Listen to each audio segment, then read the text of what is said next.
All right, welcome to The Thinking Tree, a podcast to help believers renew their minds and reform their hearts. I'm Adam Sanchez. And I'm Jeff No. And today we are talking about the issue of immigration.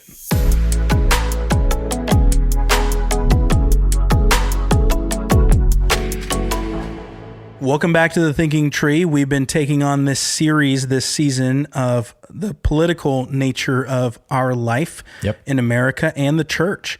And so today we are talking about immigration policies specifically. Not an easy topic. No, and it can be very emotional. So we're mindful of that.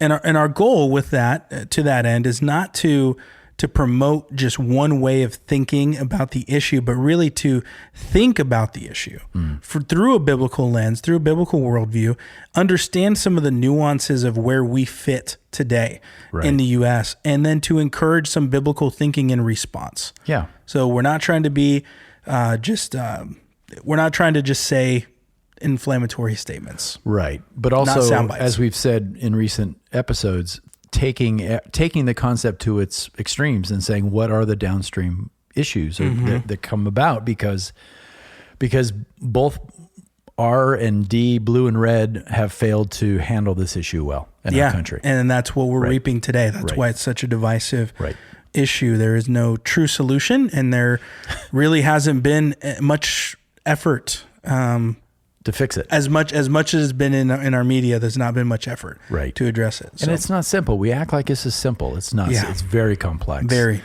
Because people are involved. Yes. And lives and families and Okay, so with that, here's our question for today. What theological principles should Christians think about when it comes to modern immigration policies? So the first thought I had here was we need to remember the nature of immigration. The fact that America is an immigrant nation that's often promoted by one of the parties. And that's true. I would even go so far as somebody who, we talked about my personal history. I didn't know this when I was younger, but as I was older, came to find out that I am actually of Native American heritage, of a certain blood amount even, to qualify for national benefit.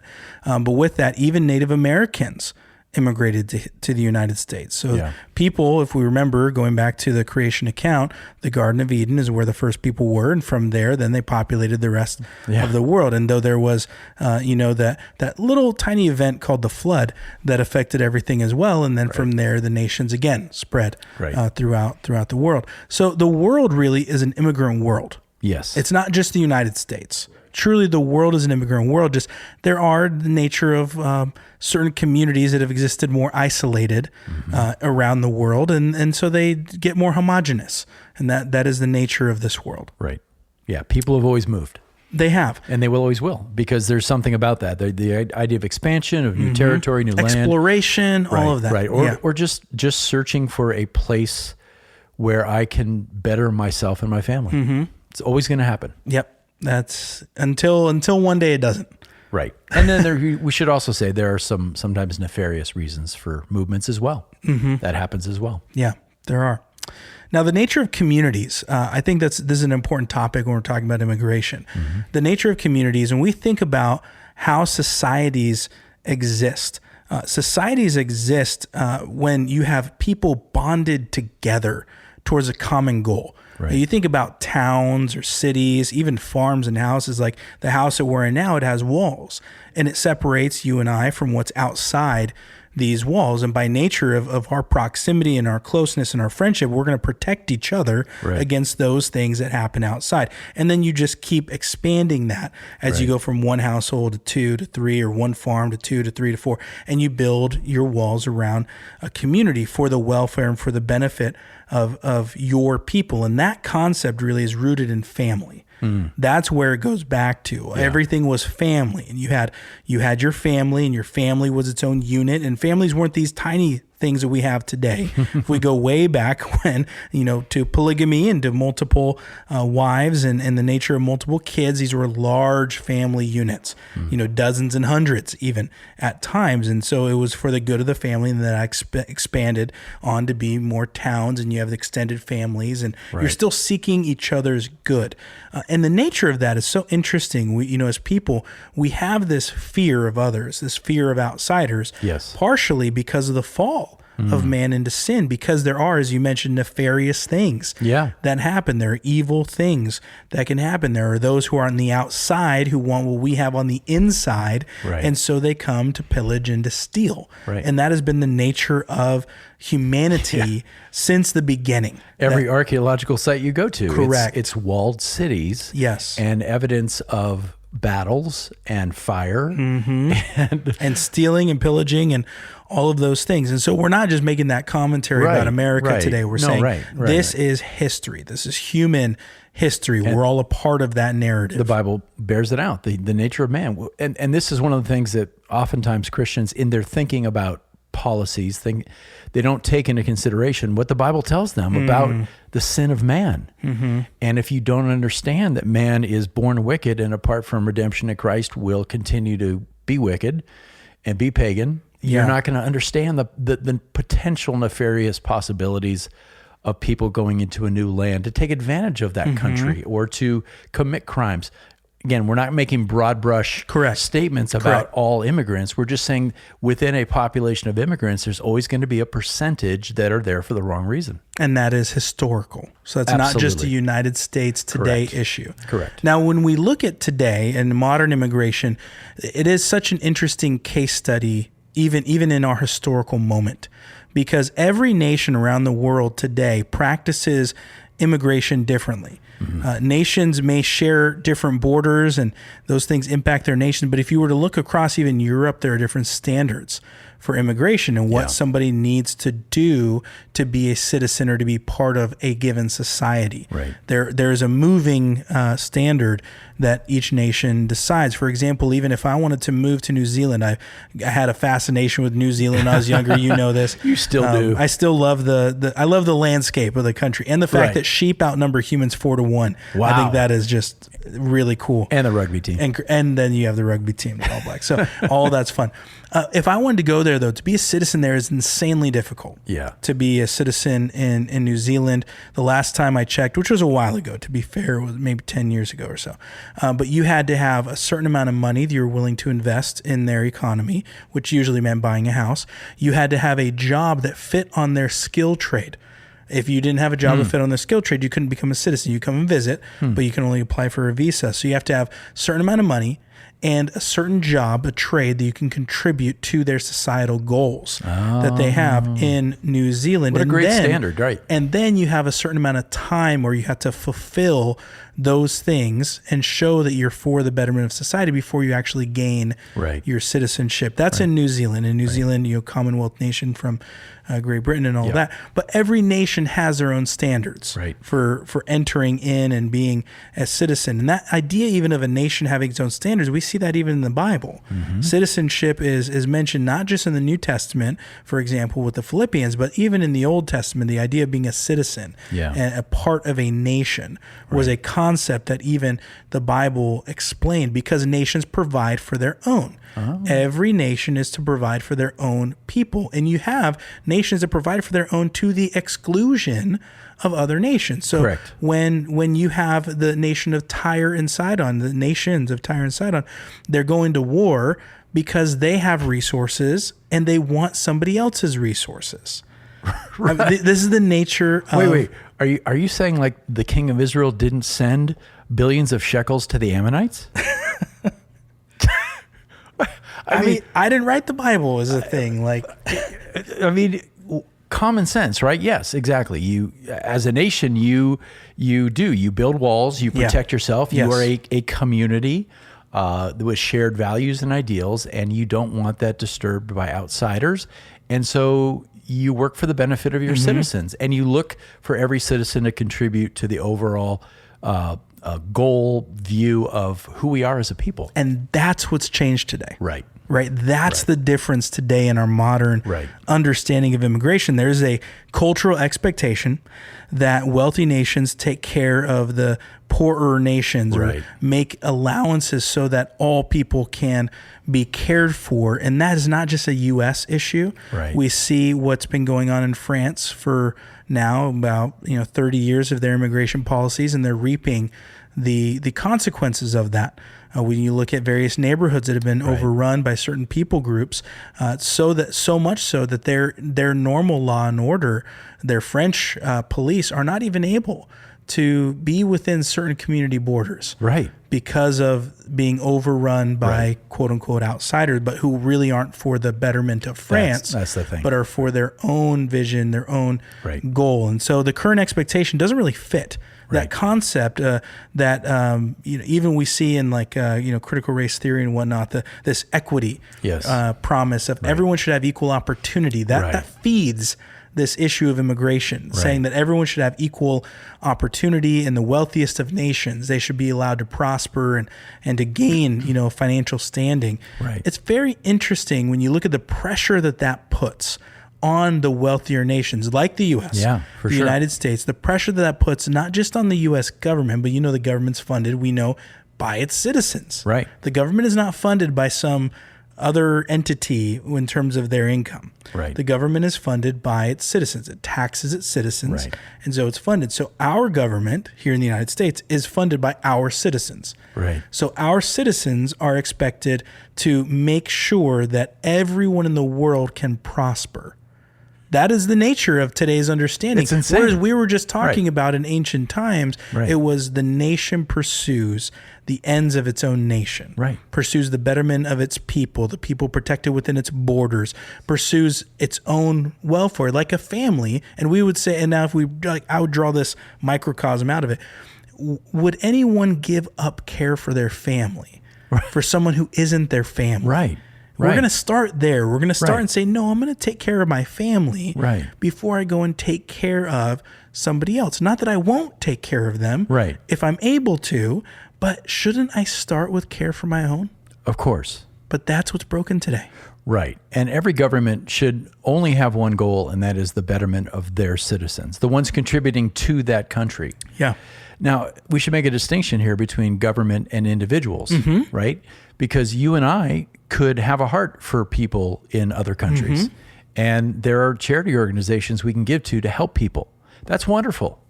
And if we want to do that, if that's on our heart, if that's, we read the Bible and we say we want to make sure that we're caring for the poor around the world, then we can do that. But that's not government's job. Correct. That's the distinction. One of the biggest problems and mistakes we make as Christians is to fail to see the difference between the biblical mandate for individuals versus the lack of biblical mandate for governments. The Bible doesn't speak to governments, it speaks to individuals. And I'm sure we'll say this many times over, but people at home who are listening to this have got to understand that. The mandate in Scripture, they are commands to individual worshipers, not to governments. Now, we can point people, we can say, I want to vote for a government that lines up with those ideas. But the fact, I'll give you an example. Did you know right now the U.S. government, I'm laughing because it's so ridiculous. I don't even know what our debt is right now. No, it's too high. Yeah. So we're living on borrowed money, but we give money to Israel and to the Palestinians and to Iran. Are we crazy? Why are we funding all sides of a war when our own people are suffering? Yeah. Yeah. If we're recognizing that people are trying to live off food stamps, and we're saying that we should care for the poor in our own country, why are we giving away money really to any war? To terror sponsors. Yeah, anyway. I mean, that's, maybe we have another issue of issues that we weren't even thinking about and talking about that. What it highlights too is you're talking about the nature of these policies in general, right? Policies in general, not just immigration policies in general. We have political aims within all of our policies. It's all driven by politics. Right. It's not as simple as what is the issue. But it's driven by the aim of the issue. Who is this going to make money for? When we look at the issue of Iran and Israel and Hamas and Palestine, when we look at these things, there are a lot of contracts to be had. Oh, this is so much money. This is not as simple as we're just trying to help. We're just humanitarian aid. And I've seen firsthand the nature of government help and humanitarian aid is not what people think it is. Here in the United States, the mini pier that they built over in the in Gaza and southern Israel. Right. You know, they built that temporary pier, and you know, it had this big hoopla. You know, it cost us millions and millions of dollars as the United States government to build that. That is not a temporary structure, nor was it the fix that was needed for the moment, and in fact, it didn't last very long, right? Because it was intended not to. You look at those things. That is the nature of aid internationally in general. I would say is that there's always a strong desire for some reason, whether it's PR at the worst case scenario, or maybe it is to genuinely help people at the best case scenario. But those things are not ultimately good and lasting. Right. They're temporary, flash in the pan, and then they're gone. And then who's left to pick up the pieces? Yeah.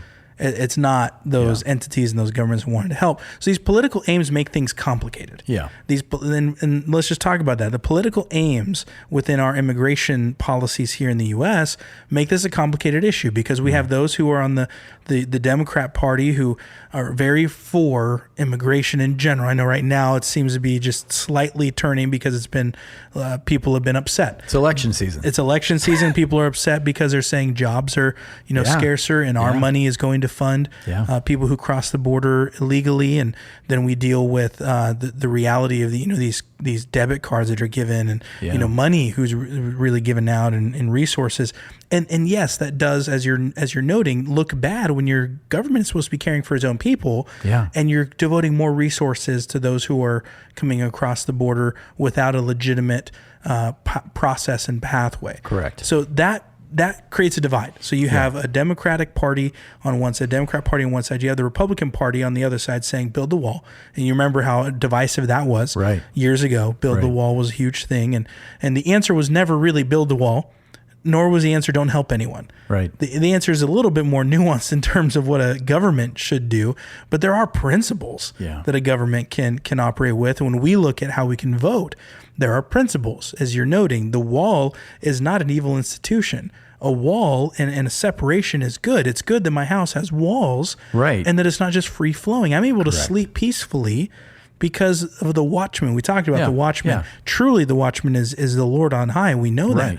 But there's a goodness to having walls and sentries. And you lock your door. And you lock your door, and that's not evil. No, right. That's not a wicked thing. It would be far better if we trusted our neighbors and all those things. I mean, we could talk about the perfect utopian society we'd all love to have. But we know human nature. But we know the fallen nature of man. So there's nothing wrong with a wall. There's also nothing wrong with wanting to help, as you mentioned, help those who are struggling in some way, to help, the alien and sojourner we'll talk about in just a second.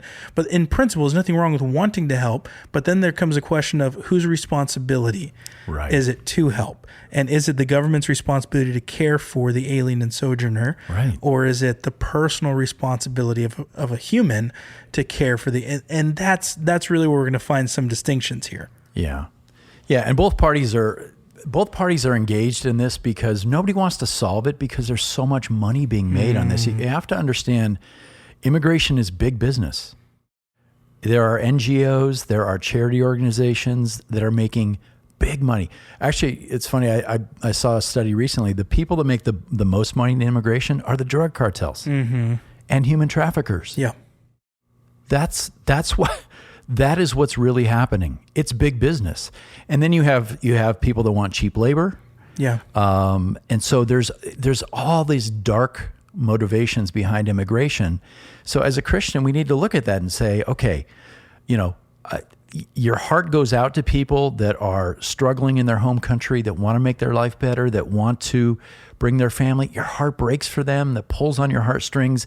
And you want so badly to say, well, then my policy is let them in. But again, the downstream issue is you're actually creating so many more darker problems, and it's really, really, it's ugly. Yeah. So you got to think through this very carefully, and you got to think God is a God of order. God is a God of laws, and we have to think about that as well. And I know we'll get to a legal process because that's really what we should be encouraging our politicians towards: is how do we provide security, but also how do we create a better process to bring in people who are going to be a benefit to America? Yeah. Because we're not anti-immigration. No. I mean, because the country is an immigrant nation by nature. Right. I think that, as we consider this issue as well, you're bringing up the point of, can we really care for everyone. And there are actually very good and helpful studies about how many people we actually can support in the United States, fiscally and then physically with the housing that we have. And, we know as Californians, that's a big issue, affordable housing. We don't have enough of it. Maybe we don't have any of it by some people's standards in terms of what affordable means. So we know that housing is an issue, but we also look at the resources of food and whatnot. Now, big picture, I'm just going to summarize the nature of these studies. What they show is that the impact that we have in the United States of even if we were to double the amount of immigration we had last year, by several tens of millions, if we were to double our amount, that is still basically one drop in the bucket of the world population that actually needs help, that needs assistance. It's not to say that we shouldn't help when we can at all. We're not advocating for no help ever, even from a personal standpoint.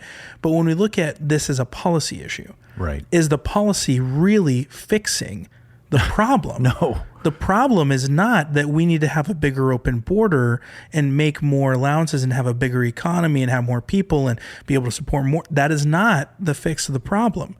The real fix of the problem is addressing local economies around the world to be able to support and sustain their local communities. And I see that firsthand in country after country and village after village, that unless you have a sustained local economy, you're not going to see people able to support themselves and then even prosper in small ways. Not everyone needs to be an American. Not everyone should be an American, in fact. But instead, we should seek to help people where they are. Correct. Not just say, well, come here and then I'll help you. It's far better to help build the economy where they are and to help build their ability to work or the ability to create jobs and income generation rather than just to say, come over here and we'll solve all your problems with our economy. Because I always come back to the Titanic analogy. At some point, the lifeboat is full. And if you take on one more person, even though it's heartbreaking to see them struggling in the water, you take them in, we all die. You sacrifice everyone. Correct. So again, that's just thinking to the logical extreme. At some point, you come to the finite end of things. Just as you come at some point to the finite end of our debt as a nation. There's a cliff after that. So these things matter. There's a time when debts are due. And when they're paid and due to be paid, there can be serious consequences. There can be wars fought over the nature of unpaid debts. Okay, so real quick, before we get into some of the questions, because I love, I always crack up when you say, I have questions, even in sermons, right? You have questions. And we're going to ask some questions here and dig into this issue just a bit more.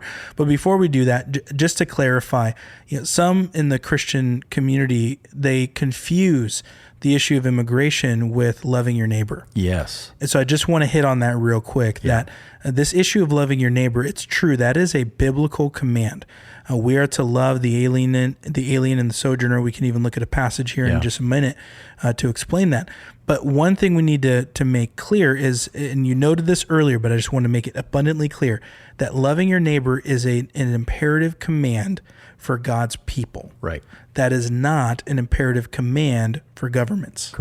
And nor is it an imperative command for policies on immigration. And it is a big jump to say my responsibility as a believer is the same as the government's responsibility to care for people. Because if you take it that far, remember, the government does not bear a sword without reason. So then I would ask that person who may advocate and say the government should do the same and vice versa. But I'm going to say, does that mean that you as a human have the ability to execute on your whim based on what you think is right and wrong because the government has that ability, and the transverse nature of that means it can go both ways? No, the government roles. Serves a specific role and God's people serve a specific role. So it's good to just distinguish that issue, that we should seek to love our neighbor. We can talk about how to practically do that as believers, but the issue and the policy of immigration is not as simple as just saying love your neighbor as yourself. Whereas the rebranding has come into Christian institutions as welcoming the stranger, practicing hospitality, as well as the big one is love your neighbors. So that you're going to be scolded by some in the Christian community if you say, well, hold on a second, we can't let everybody in. Oh, you're not loving your neighbor. It's an incredible guilt trip that they will put you on. And this is one of those things that has infiltrated into the church in the last 5 or 6 years from these intentional leftist, attempts. Yeah. And I mean, even like the AND campaign. Yeah. I think they promote this as well, and that's co-opted many churches. I have a couple of high-level thoughts here. I just want to shoot them off. Feel free to chime in or refute me if you think I'm wrong on any of these. But as I'm thinking about immigration, one of the first things that hits me, we talked about history earlier, but no nation on this planet has an open policy like we do. Right. It really is remarkable. We're seeing it in Europe as well. To an extent. But you're right. Not as the numbers aren't voluminous. The same. Right. Correct. In the same way as ours is. Right. Nor does it come with the same social welfare. Right. That ours comes with as well.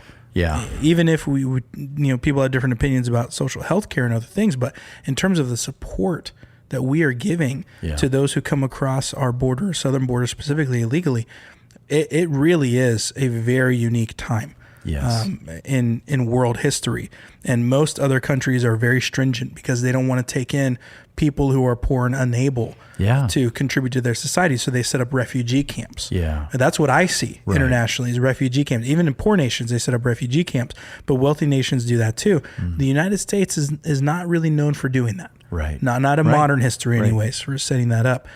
So I think just in that, it just bears to be said that we are talking about a nation, the United States, who has the most open border really of any wealthy nation. Yeah. So we're not talking about a nation who has the most closed and stringent border and saying, hey, maybe we should talk about letting more people in legitimately, things like that. We're saying, wow, we're talking about the nation who has the biggest, most open border in terms of numbers out of anyone in the world, and it's the United States. So just think that bears to be said. The issue of caring for a sojourner or an alien, I think this is a very important biblical principle. Yes, because this often gets thrown at us, right? We go back to theocratic Israel. Israel, living under Torah, was called to love the alien and the sojourner, and somehow that's drawn to America, which I find hysterical. Bad hermeneutics, but anyway. Because they don't want it the other way, right? Right. Carry on. But yeah. No, if you want to go for it. Well, no, I mean, we're not theocratic Israel living under Torah. Correct. we're the United States of America, and we are a secular nation. So it's a terrible line to draw. Again, there is the imperative for God's people that we need to care for those. Yes. So I know we've talked about this before. So if I meet somebody who has come into this country illegally and they're a person of need, I should try to meet that need. I should love that person as Christ would love him. Yeah. That's my job as an individual. The government has let him in, so they have dropped the ball, but I still have to care for that person. So the distinction is such an important thing to make. Yeah. I mean, we're talking about the difference between a personal response and a state response. Right. I mean, within that as well, I think what's important as we consider the biblical imperative, that command, it's Exodus 22, for those of you who have your Bibles, Exodus 22:21, that command is for Israel, and then their remembrance that they were sojourners once. Right. But the command is for their personal response, but not for an entire policy. Right. It's not even a policy for them necessarily, as it is your personal worship of Yahweh, of God, is that you would care for others as you've been cared for. Right. This is your personal responsibility. And throughout the Old Testament, you see that constantly is, be careful, care for the widow, the orphan, the stranger, and the sojourner. Right. That's common. You know what's also, though, more common than that, and this is uncomfortable to talk about in the same context, but I think it's important, is that the Old Testament warns God's people to not mix with others. Right. You actually hear that far more than you hear the commands for not mistreating. And I think it's part of the same conversation, because you can care for somebody who's traveling through, like you mentioned, but that's not a people group traveling through that you're mixing with. Right. This is, hey, we're going to care for this person. They're traveling through, and we're going to minister to them. Right. We're going to speak truth and love to them. Right. We're not going to shrink back on explaining who God is and who Jesus is to them. But this is for the individual or the family that comes through. But what you have overarchingly throughout the Old Testament is be careful. Right. Be careful, because when you're with them, you'll become like them. Right. And this is not a them being less than of a human nature. Right. This is a nature of worship. Yeah. Who do they worship, and who do we worship? And believers should be mindful about this, that we are very easily led astray even in our own country without traveling. with very weird ideas. I mean, everything from mysticism, you name, all those things have come from without. Yeah. All those things come from other places. It's wild how much we don't think about the influences that other people bring to us. And that's not a reason you can't care for them. It's just says, don't be like them. Right. There's a distinction there. Right. So while these same groups will say, be like theocratic Israel and love the sojourner, they don't want to talk about the fact that Israel didn't go around opening the border to the Ammonites. Correct. Who were going to come in with their pagan gods. And setting up high places. Right. Oh, wait. That did happen. And then what was the result? Right. They got pulled away. Right. Yes. Exactly. And drawn punished. away. Right. Immensely That's punished. right. And the nation was taken away. I mean, so there are consequences. Yes. And we're not theocratic Israel. Right. I love that you made that point. We're not that. But it's important to consider, look what happened when there was this open policy of, hey, we're all going to mix together, and what their hearts are turned away from God. That's what we read over and over and over again. You run into cultural confusion in a lot of places. Europe is going through this right now, and I don't know if we want to talk about Islam as its own freestanding thing, but they're struggling with folks who come from Islamic countries, and they build enclaves within a culture. They don't want to be British or French, but they've come there because where they left was not a healthy place. Then they come into a Western nation, and then they want to create their own community within the larger nation. They don't want to be British. And then they scream for Sharia law, which is what they left. Yeah. But they want to reproduce it. So that sometimes you have cultural confusion when you let in groups of people, and they don't bring that benefit to the home country. They just want to now recreate the conditions what they had, of what they had before. And it makes no sense to us. Yeah. But it's happening. Because we're not leaving and trying to recreate something. Right. What is interesting is, I don't know if you saw a recent poll in Iran, they ran this, but even the national people of Iran are more inclined to pursue a democratic government than they are their current way of doing things. Correct. The average person. It's very interesting. Which is interesting. So you have people who are in the country saying, I don't know about this. But then people who left for a better life and saying, no, bring it back. But they left for a better life because it was... It boggles your mind, right? Baffles me. Right. So, I mean, we have that nature of the Old Testament with this theocratic understanding of love, of caring for the alien and sojourner. So then people may say, well, let's forget the Old Testament for a second. Okay. Let's go to the New Testament, where it's love your neighbor as yourself. Right. That's an easier thing. That's just an easier thing for me to deal with. Well, I mean, the first issue we're going to have there is, well, your neighbor is somebody who's already there. Right.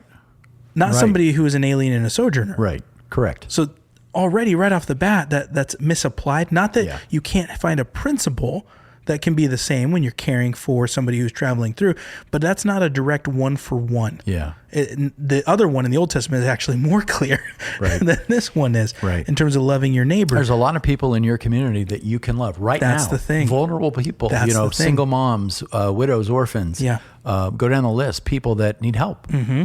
And that's our primary responsibility. Amen. Right. As believers, we should care. And it's not an issue of policy at that point. Right. It's not an issue of the local government saying we need to do these things.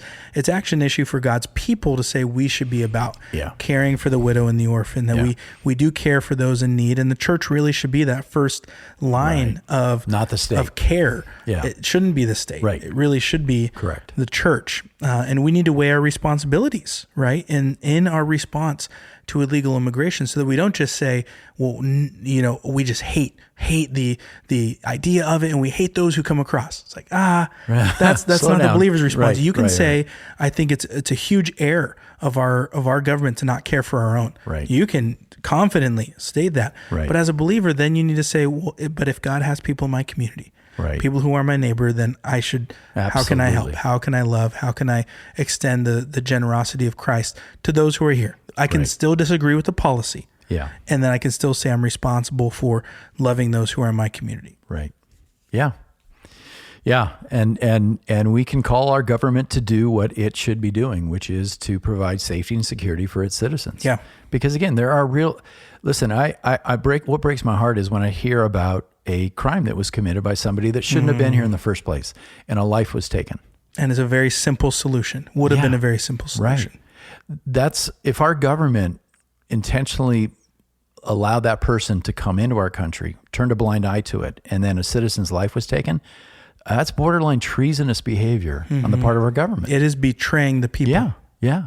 So again, all these downstream issues, right, that come about. And so it's a racket. The whole thing is a racket. Bad people are making money on it. Bad people are allowing it. A percentage of people coming in are bad people, and they've come to take advantage of the system. By all measure, we should be able to look at this and say, just pure common sense, biblical, yes, but common sense, this is not working. This is not healthy, good, and it's creating more confusion and chaos. Yeah, we definitely have more problems today. Yeah. There's no question about it. When I think about this issue of immigration here in the U.S., there are a couple of things that I would promote as people wrestle with it for their own personal decision. Right. So they're thinking about policies and how they vote. I would say that we as a people, you mentioned this, like we cannot support in the U.S. everyone.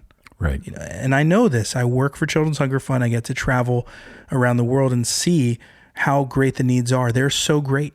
And even where we're working as an organization, we recently took some people and traveled to Uganda and showed them, and they said, this is still just a drop in the bucket here.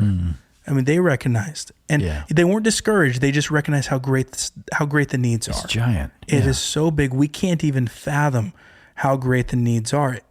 And you think about how God actually then knows how great the needs are. He knows every human, every life, every need, every person who dies of malnutrition every day, every person who dies from lack of clean water every day, every person who dies from lack of medication, you name it. He knows all those things. Every person who is taken advantage of and abused, and he knows all of those things. Yeah. And we know a fraction of it and we're crushed. Yeah. God sees all of it. So our work as humans, kind of like we were talking about the climate, we're not going to be able to affect weather. Right. Nor are we going to be able to affect the nature of poverty. Even Jesus said that poor will always be with you. Right.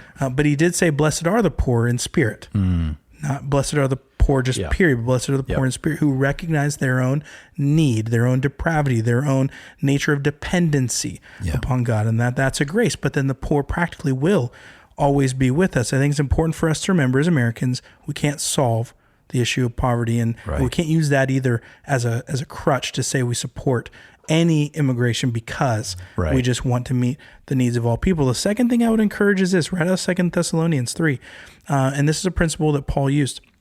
He said, we were always willing to work. We're always willing to work, and Paul's testimony was as a tent maker, he labored. He paid for his own letters often and for his own travel, and he wasn't a burden to those who he stayed with. Very remarkable testimony for a position and time that he filled. But what he says, he gives this command in 2 Thessalonians 3, verse 10. He says, if anyone's not willing to work, neither let him eat. Yeah. He says, we see the work is good, and those willing to work and labor should be treated especially well compared to the lazy and slothful busybodies. Essentially what he says.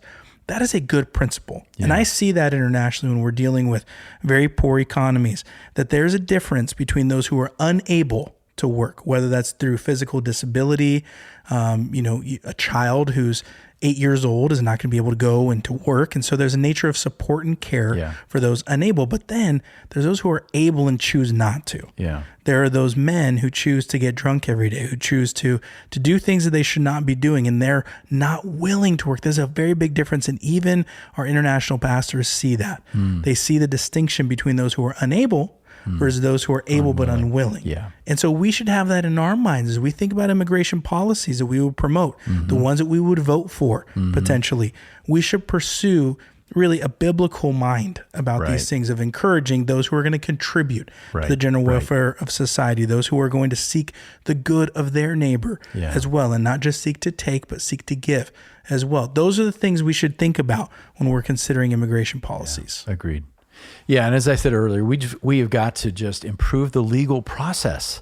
You feel so bad for people that want to come to America and contribute legitimately. Yeah, and they're skilled and they bring something to that we would welcome, and they've gone to immense cost and waited to hear something, and it's just so slow, or been told no, and meanwhile, you have people flying into Mexico or Honduras or whatever, and then walking across the border.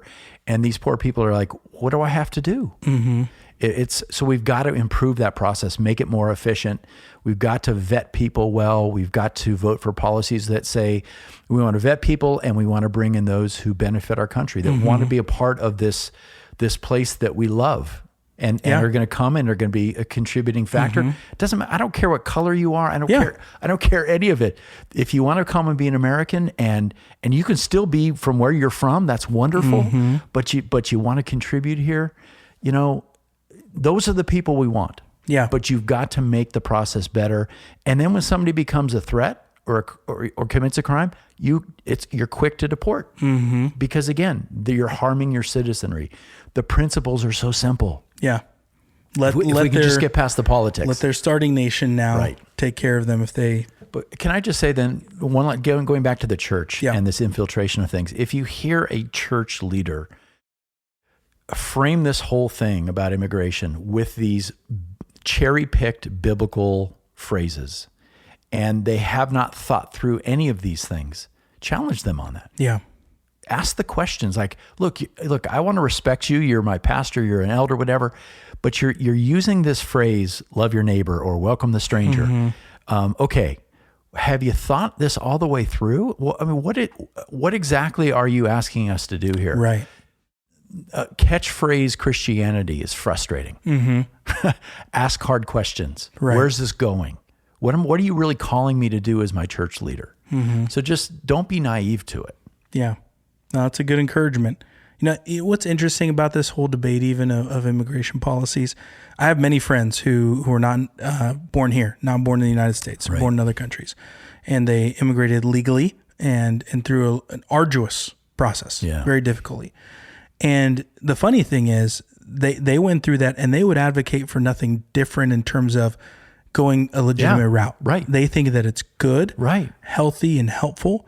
That people would go through a process. Now, it is difficult and painful, and it brought some pain. And so there are improvements that we can make without question. But what they are not advocating for is an open border. Right. Because they know the reality. Right. And that's the thing, is that even, when those people we talked about, the people that we would love to see come to the U.S., as citizens of the U.S., we would love to see people who come in, who want to contribute and seek the welfare and the general prosperity of the people of the United States. Those people are not the problem. Right. Those people are a blessing. And those people, as I'm mentioning, are my neighbors. Those people are my coworkers. Those people I do work with by God's grace in various ways. They're contributing, but there are also unintended consequences of having a very open border, like you're mentioning, that does not lead to that eventuality. Doesn't lead to the eventuality of everyone contributing to the good of the whole, but actually takes away resources, for one. Limits our ability to care for our own people. Right. And then really makes things difficult down the line to actually create opportunities for the poorest of the poor in our country. Right. Because we're actually handing out money to those who are coming here with nothing. And so it's heartbreaking to see people come across with nothing. But then we're looking at our own people who are saying, I'm struggling to buy. To put food on the table. Or to find a job. But we're giving out a cash card, a debit card to those who crossed over. That is very difficult. Right. So it's complicated. So if you're, again, as a Christian leader, if you're saying, well, we want to bless these strangers as they come in, but as we bless the stranger, are we doing injustice to the citizen? Are we swapping out one for another? So is that really something that you want to promote? And it's really not tenable at the end of the day. And this goes back through history. History shows you care for your own first. And even in the New Testament, we care first for our own household. That's Galatians 6.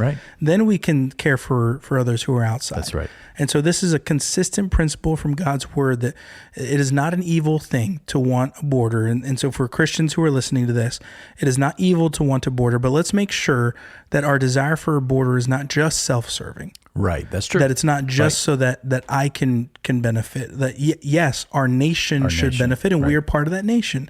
But let's make sure that the issue isn't just anger and vitriol. But recognizing that a border can be good and healthy for people, for nations and people groups. And at the same time, while that is true, we as individuals who respond to Jesus with faithfulness can love our neighbor. Right. We can care for the alien and the sojourner as we have opportunity to do so. And Amen. Both of those can be true at the same time. Amen. We can ask for a border that is secure and safe, and that there's a process towards citizenship. And as believers, we can care for others who may find themselves in one of those difficult situations. There you go. That's a good bow you just tied on it. If only our politicians could figure out a way That's right. to make a way through this. Yeah. Good. Okay, well, there's so much that we could talk about along these lines. I know we could spend hours discussing it. But one thing I would encourage listeners is, as you're thinking about these issues, whether it's this one, immigration on this episode, or the previous episode, we talked about the nature of climate change, and coming up, we're going to take on some other hard-hitting issues. As these come up, I would encourage you, have good, healthy conversations with other believers. Yeah. Ask some hard questions. Talk to your leaders. You know, us at Oak Hill, all of our elders, we're saying our doors are open. Come and talk to us about these things.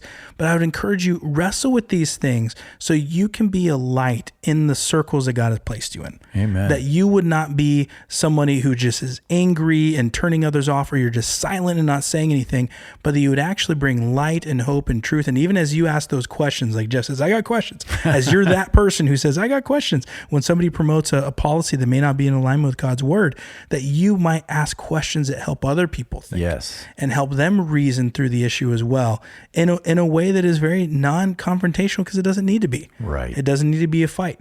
We can hold our firm convictions and still encourage good thinking with others. Be informed. So that's the encouragement. All right, friends. Well, it's been good to be with you, Jeff. Thanks for your thoughts on immigration. I know you're holding back. There's more that we could talk about, but we do pray this conversation has helped you to renew your minds and reform your hearts. And we'll see you next time on The Thinking Tree.